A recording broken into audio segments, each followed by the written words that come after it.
ito, tignan nyo to, processor to ng laptop. So, kung nakikita nyo, may mga sira siya dyan, ayan o, na UP siya eh. So, i-repair natin yan. Pagkatapos natin i-repair yan, ikakabit natin mismo sa laptop yan. Tignan natin anong mangyayari, kung may pag-asa pa ba yan o hindi na, okay? So, kung titignan nyo, gagamitin natin ng metal yan, yan o. Medyo malaki yan eh. So, tinay ko muna kung kaya siya. Siyempre, yung mga kaya nyo lang isang ituwid. So, tutuwid lang natin yan. Tapos, siyempre, kailangan ingatan natin yung iba pang parts. Kasi hindi ka yun naman yung UUP o ma-disalign. So, katulad yan, nakita nyo, disalign. Isa papunta sa kanan, isa papunta sa left. So, siyempre, dahil sa malaki pa yun natin, yan lang muna yung ginamit natin. Baka sakaling matuwid natin. So, ito, okay naman tong processor na ito. Yung UP lang talaga.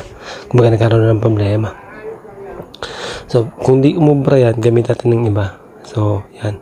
Hindi sobrang maliliit na yan, detail yan. Pero pinakamainam na ginamit ito dyan, alam mo yung sinulid. Yun, pagpasok sa loob, inakyat pataas. So, yun lang yung nagpatayo sa kanya. So, kaya naman. Ibig sabihin talagang talagang okay siya. So, panoorin nyo kung paano ko ginawa. O nga pala, itong processor to, i3 to. Intel i3. Processor na to. DDR3. Yun ang processor na to.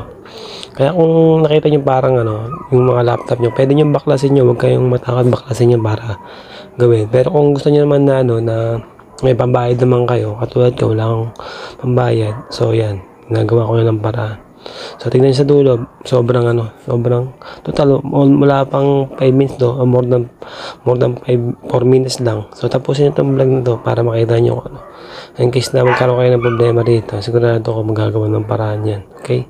So kung may mga gusto ko pang malaman about sa computer, sa laptop, o sa aircon, o about sa mga technical, sigurados, ano nyo lang ako, alamin nyo lang yung, follow nyo lang ako, subscribe nyo lang ako sa ating sa mga platform natin, okay?